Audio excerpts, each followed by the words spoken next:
نکلتی جا رہی ہے، مقصد کی طرف آتے ہیں تو نمرود نے خواب دیکھا. نمرود کے نجومیوں نے بتایا ایک بچہ پیدا ہوگا، اور جب وہ بچہ پیدا ہوگا تو اس کی روشنی بتا رہی ہے کہ وہ تیرا تخت و تاج الٹ دے گا، تیری حکومت کا خاتمہ کر دے گا. اس کے بعد اس نے کہا خبردار، آج کے بعد کوئی بھی مرد بیوی کے قریب نہ جائے، کوئی بھی بیوی اپنے مرد کے قریب نہ جائے، اور جتنے بچے ماں کے پیٹ میں ہیں سب پہ نظر رکھو اور سب کو قتل کر دو، بیٹیوں زندہ رکھو، بیٹاؤں قتل کر دو. اللہ اکبر. یہ سلسلہ چلتا رہا، ہزاروں بچوں کو اس نے قتل کروایا. اور پھر ایک دن ایسا آیا کہ وہ اس کے نجومیوں نے کہا کہ مہاراج آج ہی کی، میں اپنے لہجے میں کہہ رہا ہوں، مہاراج آج ہی کی شب ہے کہ وہ بچہ اپنی ماں کے پیٹ میں آنے والا ہے، کیونکہ آج ہم نے ایسا تارا طلوع ہوتے دیکھا کہ جو اسی کی پیدائش پر طلوع ہونا تھا. اس کا مطلب یہ ہے کہ ہر تارے روز روز طلوع نہیں ہوتے، کچھ تارے خدا چھپا کر رکھتا ہے اور وہ تارے اس کے مقبول بندوں کی پیدائش پر چمکا کرتے ہیں. تو کیا لوگوں کو اس سے روشنی نہیں ملتی کہ وہ خدا جب نبیوں کی آمد پر مخصوص تارے چمکاتا ہے تو وہ خدا تارے جگمگاتا ہے. ہم خدا نہیں ہیں لیکن ہم بندے ہیں، کم سے کم آمد پیغمبر پر ہم اپنے گھروں کو تو جگمگائیں. اس لیے کہ اشارے کے طور پر یہ سنت الہیہ ہے کہ مخصوص تارے چمکتے ہیں. خود حضور علیہ السلام کی آمد پر بھی تو ایسا ہی ہوا. ایک یہودی چلا رہا تھا تمہارے گھر میں کس کے ہاں بیٹا پیدا ہوا، کس کے ہاں بیٹا پیدا ہوا، کس کے ہاں بیٹا پیدا ہوا.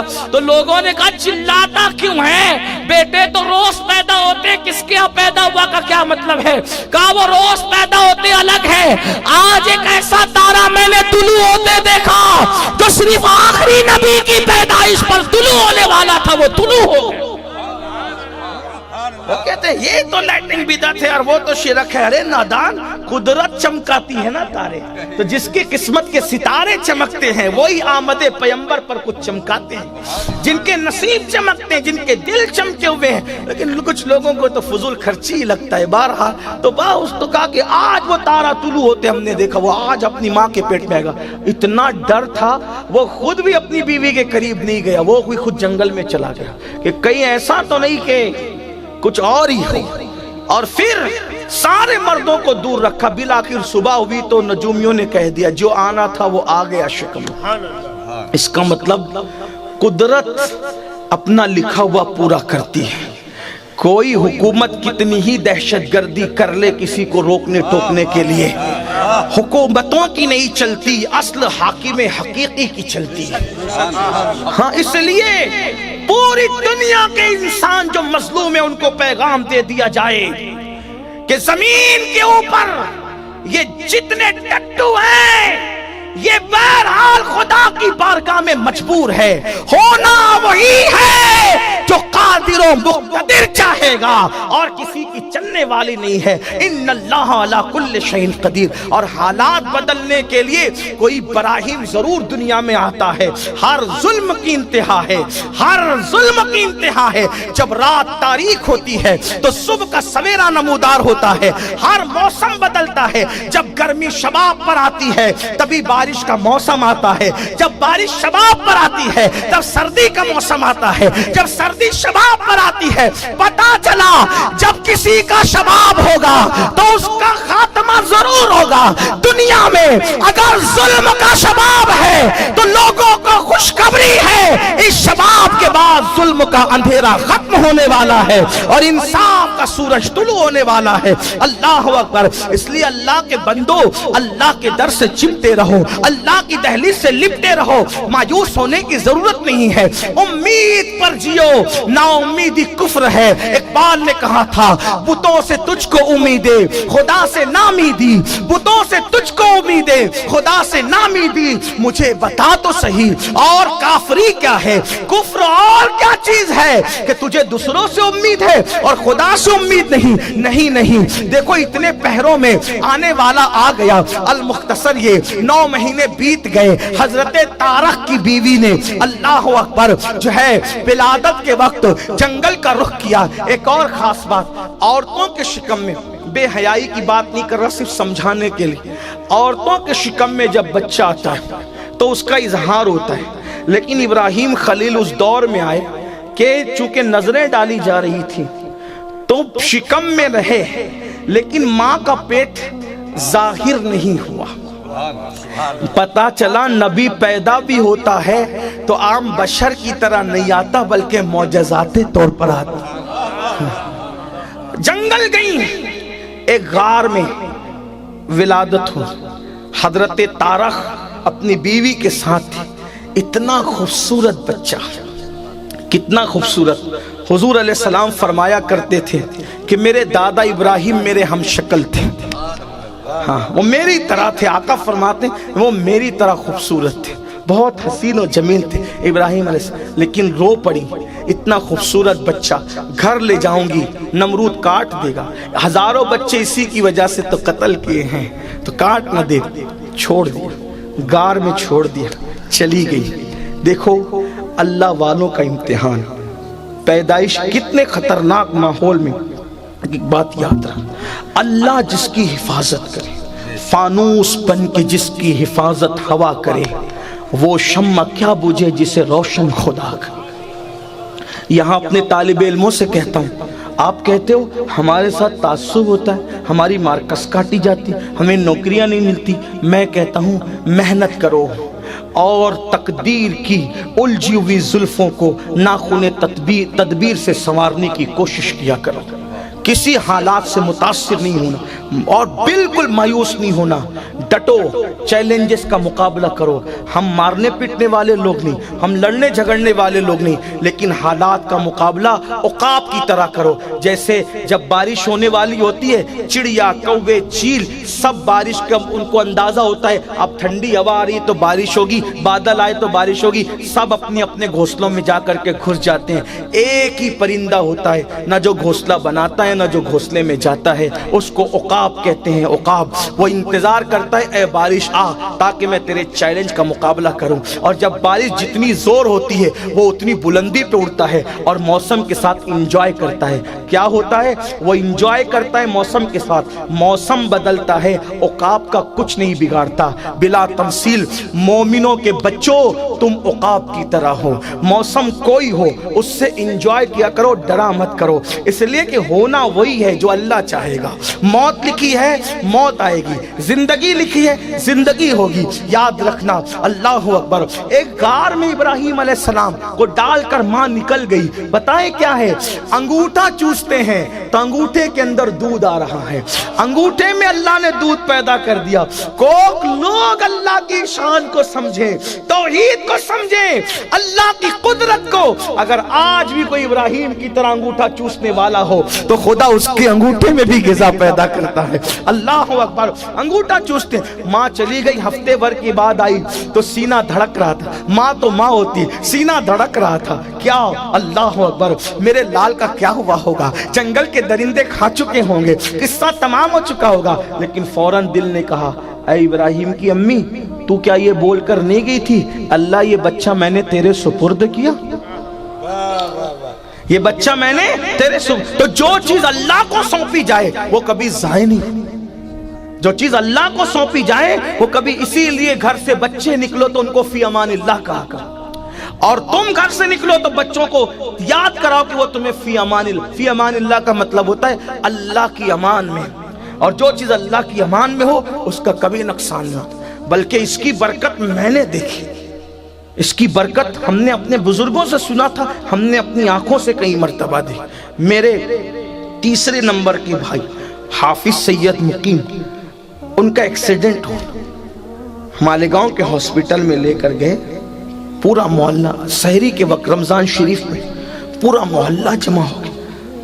الحمدللہ میرے رب کا احسان ہے، جتنا دنیا کے لوگ ہم لوگوں کو چاہتے ہیں اس سے زیادہ ہمارے محلے کے لوگ ہمیں چاہتے ہیں۔ پورا محلہ جمع ہو گیا، ہنگامہ ہے۔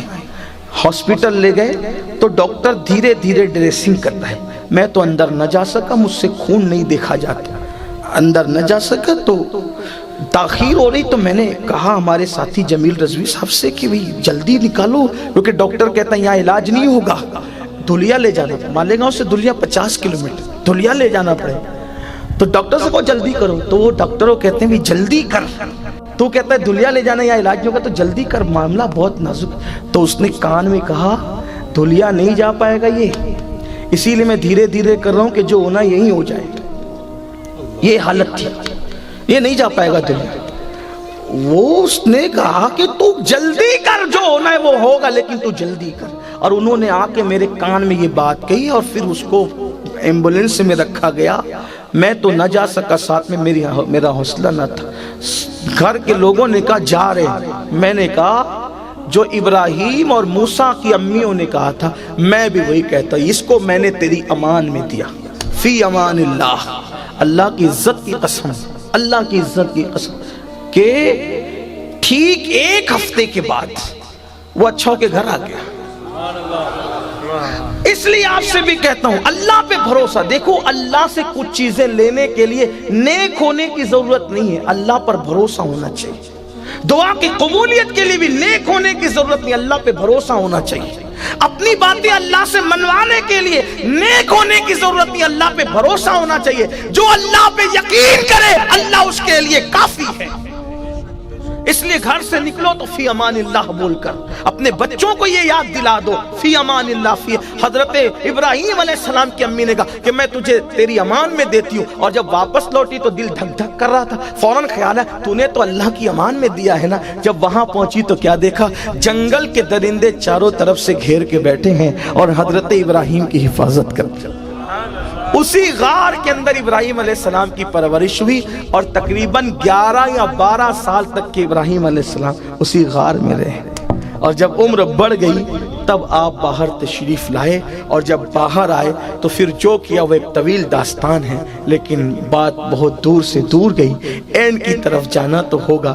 یہ داستان اتنی طویل ہے، اتنی لمبی ہے کہ گھنٹوں میں بھی ختم نہیں ہوگی، اور مجھے میرے آقاؤں کی زندگی پڑھنے کا ایسا لطف ہے، ایسا چسکا ہے کہ تھوڑی دیر کے اندر یہ داستان مکمل نہیں ہوتی، اس کے لیے طویل وقت چاہیے۔ لیکن اینڈ کرتا ہوں، اللہ نے آپ کو اپنا خلیل بنایا، اور خلیل اس کو کہتے ہیں کہ جو یار کے علاوہ کسی کو نہ چاہے، یعنی محبت سب سے کرے، لیکن جب یار کی محبت اور دوسروں کی محبت آمنے سامنے ہو جائے تو سب کو قربان کر دے۔ اس کی جلوگری دیکھیں آپ، اس کی جلوگری۔ خلیل تھے نا، خلیل، اللہ نے کہا پہلا امتحان پیدائش گار میں ہوئی، دوسرا امتحان اللہ کی محبت میں آگ میں ڈالے جائے۔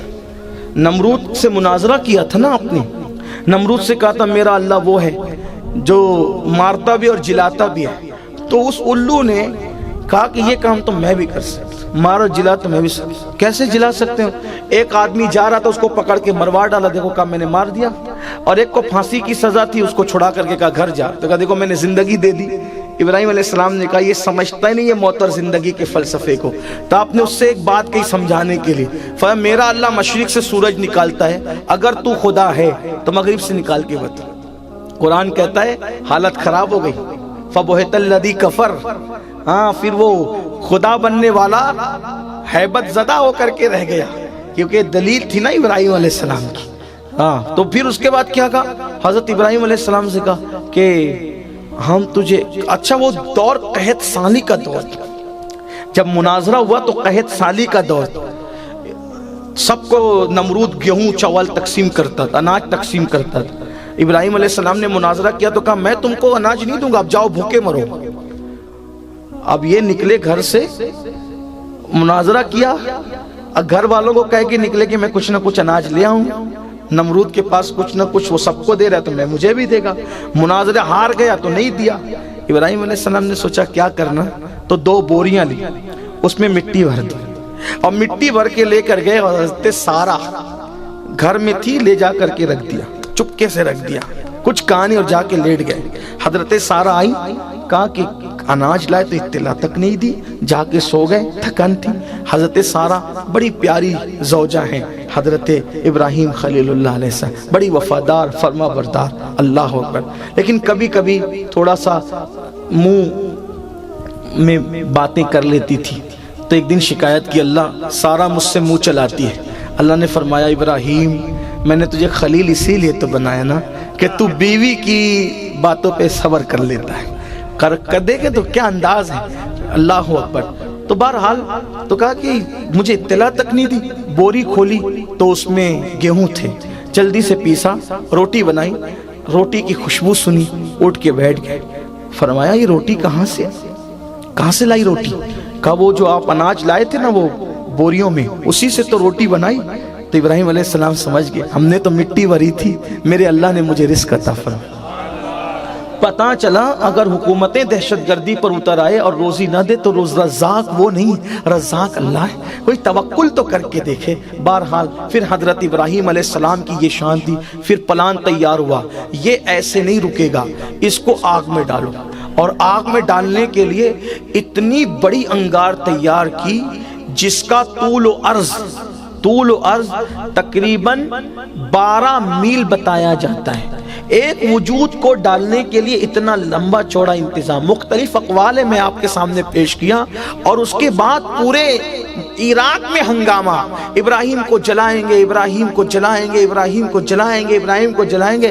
عورتیں ایسی اس معاملے میں جذباتی تھی کہ کوئی بیمار پڑتا تھا تو منتیں مانگتی تھی کہ میرا بیٹا اچھا ہو جائے گا تو ابراہیم کو جلانے کے لیے جو علاوہ تیار ہو رہا ہے اس میں لکڑی لے جا کر کے ڈالوں گی, کیونکہ ابراہیم ہمارے خداؤں کو برا کہتا ہے, ہمارے خداؤں کو برا کہتا ہے, ہمارے خداؤں کو برا کہتا ہے. عورتیں چرکا کاٹتی ہے, دن بھر شام کو جو مزدوری ملتی ہے لے جا کے لکڑیاں ڈالتی ہے, لوگ منتیں مانگتے ہیں, حکومت لکڑیاں بھر رہی ہے. ایک وجود کو جلانے کے لیے 12 میل اتنا تیار کیا. یعنی حق سے باطل کتنا لرزہ برندام ہوتا ہے, اللہ اکبر. اور پھر تیار کی اور آگ لگائی تو وہ آگ ایسی جلی کہ لکھنے والوں نے لکھا ہے کہ پرندے اڑتے تھے ہواؤں میں تو جل کر زمین پہ گر جاتے تھے, وہ شرارے اس کے اٹھتے تھے. آگ تو جلا لی لیکن اب اتنی اس کی حرارت ہوئی کہ آگ میں ڈالنے جائے کون. یہ ایک بڑا مسئلہ پیدا ہو گیا, کیونکہ جو ڈالنے جائے گا اتنی آسانی سے تو جب کوئی جا نہیں سکتا قریب میں, اتنی انگار ہے کہ پرندے اڑتے ہوئے جل کے زمین پہ گر رہے ہیں, تو کیا کریں. تو آپ غور کریں, یہ بھی تاریخ ہے, جب بھی باطل, توجہ کرنا, باطل جب بھی کسی معاملے میں اٹکتا ہے تو شیطان وہاں ان کی رہنمائی کرتا ہے. شیطان انسان کی بڈھے کی شکل میں آیا, بڈھے انسان کی شکل میں شیطان آیا اور ان کے ساتھ بیٹھا, نمرود اور ان کے رفقا کے ساتھ. کیوں پریشان ہو بھائی؟ تو کہا کہ ابراہیم کے لیے آگ تو جلا لی لیکن ڈالیں گے کیسے اس میں؟ اس نے کہا آسان ہے, میں تمہیں ایک مشین بنانا سکھاتا ہوں. ایسی مشین بناؤ, یہ تاریخ ہے جنرل نالج والوں کے لیے, کہ منجنیق جس کو گوفن کہتے ہیں, یہ منجنیق بنانا انسان کو شیطان نے سکھایا. یعنی کچھ باتیں بھی شیطان سکھاتا ہے. تو منجنیق بنانا سکھائی. منجنیق سمجھتے ہیں نا, اگر آپ سرچ کریں گے تو آپ کو پتا چلے گا, وہ 2 پہیے اس کے ہوتے تھے اور ایک ایسا لمبا سا لمبوترا جو ہے لوہے کا ہوتا تھا اور اس کے اندر جو وہ ایک ربری رسہ ہوتا تھا, اس کو ایسے کھینچتے اور کھینچ کر کے جب اس کو چھوڑتے تھے تو اس کے منہ پہ جو پتھر رکھا رہتا تھا وہ پتھر کو زور سے جا کر کے وہ لگتا تھا اور وہ پتھر کو لے جا کر کے اتنی دور پھینکتا تھا کہ بڑے بڑے قلعوں کی دیواریں اس سے ٹوٹ جاتی تھی. اکثر اس منجنیق کو لوگ جنگ کے موقع پہ استعمال کرتے تھے, لیکن پہلی بار وہ کب استعمال ہوا؟ پتھر رکھنے کے لیے نہیں, اس کے سرے پہ ابراہیم علیہ السلام کو رکھنے کے لیے. اور رسہ اب انہوں نے منجنیق بنائی شیطان کے بتانے پہ. اب شیطان نے منجنیق بنانا سکھایا تو ان کو پریکٹس بھی کروا رہا تھا کہ ایسے رسہ کھینچو, رسہ کھینچا پھر چھوڑا, رسہ کھینچا, تو برابر جا کر کے لگتا تھا. لیکن جس دن وہ ابراہیم علیہ السلام کو قید خانے سے نکال کے لائے اور پتھر کی جگہ ابراہیم علیہ السلام کو کپڑے اتار کر, آپ کا کرتا اتار کے آپ کو بٹھایا, بٹھانے کے بعد فرشتے چیخ پڑے, ایک ہی تو تیرا بندہ ہے جو تیرا نام لیتا ہے, تیری عبادت کرتا ہے, وہ بھی آگ میں جا کے جلے گا. حالانکہ ابراہیم علیہ السلام روتے تھے, اللہ پوری روئے زمین پہ کوئی نماز نہیں پڑھتا, میں اکیلا نماز پڑھتا ہوں, تیری عبادت سب کیوں نہیں کرتے؟ تو اللہ ابراہیم علیہ السلام کی تسلی کے لیے آسمان کے فرشتے زمین پہ اتارتا تھا کہ جاؤ میرے ابراہیم کے ساتھ نماز پڑھ لیا کرو, تاکہ اس کو خوشی ہو کہ میرے علاوہ اور بھی لوگ نمازی ہیں, نماز پڑھتے ہیں. اب آپ سے پوچھتا ہوں, ابراہیم علیہ السلام کا دل دکھتا تھا کہ میرے علاوہ کوئی نماز نہیں پڑھتا, تو آج اگر ملت ابراہیمی کا دعویٰ کرنے والے